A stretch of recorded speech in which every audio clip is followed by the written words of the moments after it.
खुलुमबाय। गोजोन फुंबिलिनि गासैबो बड'लेण्ड बुब्लिनि अनसायगिरिफोरखौ बरायग्रोबाय। दिनै 21 एप्रिल समबारनि फानजामुथिखौ फरायथिनो लादों आं भाग्यश्री बसुमतारिया। फानजामुथिनि गिबियाव दं मेष राशि।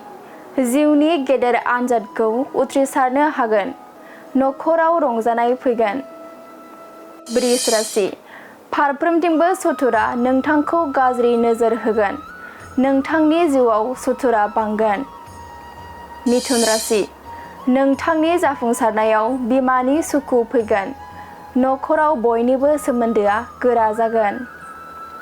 कर्कट राशि। बिसिनि थाखाय मोजां खामानि मावनानै होनो हागोन। गोसोआव गोजोननाय मोनगोन। सिंह राशि।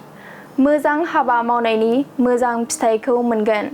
समाजाव बयजोंबो मान होजागोन। कन्या राशि। जेखि हाबा मावा मानो जाफुंनाय नङा। फैमालजोंनो समा थुंगेगोन। गाज्रि सान। तुला राशि। नखरखौ लानानै गोसोआव गिनाय फैगोन। उसु-खुथुजोंनो समा बारलांगोन। वृश्चिक राशि। आंगोनि मददाव गेदेर हाबा मावनो गोसोआव गोहो मोनगोन।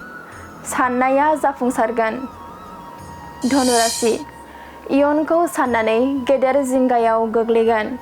दुखु दाहाजोंनो समा बारलांगोन। मकर राशि। नखरनि लोरबां थासारिया नोंथांनि थांखि होसोनायाव गोहोम खोख्लैगोन। गोसोआ दुखुजोंनो बायग्लिगोन। कुम्भ राशि। गेदेर हाबा मावनो लानायाव नखरनि मानसियानो हेंथा महरै गसंथेगोन। गोसोआ लोरबां मोनगोन। मीन राशि। गोसोनि साननाय हनाया जाफुंसारगोन। नखरनि बयनिबो गोसोखौ जै खालामनो हागोन। दिनै सानसेनि राशि फरायथिनायाबो एसेनोसै।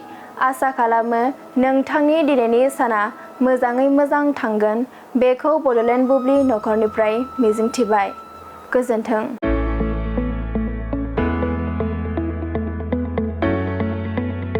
मोनसे गोजोनथाव खौरां। बर' सावथुन नायनो मोजां मोनग्रा रायजो राजाफोरनि थाखाय मोनसे गोजोनथाव खौरां। खम बेसेननि गेजेरजोंनो नोंथाङा नायनो हागोन बर'नि गासै गोजाम गोदान सावथुनफोरखौ। बर' सावथुन नायनो थाखाय ओंखारदों मोनसे आंगो स्ट्रिम एप। बे आंगो स्ट्रिम एपखौ नोंथाङा नोंथांनि मबाइलाव डाउनल'ड खालामनानै खम बेसेनावनो बर'नि गोजाम गोदान गासै सावथुनफोरखौनो नायनो हागोन। लोगोसे फैबाय थानाय समावबो बड' वेब सिरिज, डकुमेन्ट्रिज बायदिफोरखौबो नोंथाङा बे आंगो स्ट्रिम एपनि गेजेरजोंनो नुनो मोनगोन। बेनि अनगायैबो बर' सावथुननि दिहुनगिरिफोराबो बे आंगो स्ट्रिम एपआव गाव गावनि सावथुनखौ आपल'ड होनो थाखाय खौरां लाहरनो हागोन। आरो जाय बिथांमोननि सावथुनफोरा इउटुबाव पाब्लिश जायाखै बिथांमोनाबो बे एपआव आपल'ड होनो थाखाय खौरां लाहरनो हागोन। बेनिखायनो बर' सावथुननि दिहुनगिरि बिथांमोनहा गाव गावनि सावथुनखौ बे आंगो स्ट्रिम एपआव आपल'ड होनो गोसो दंब्ला नैबे 7086320938 जानबुं नम्बराव खौरां लाहरनो हागोन।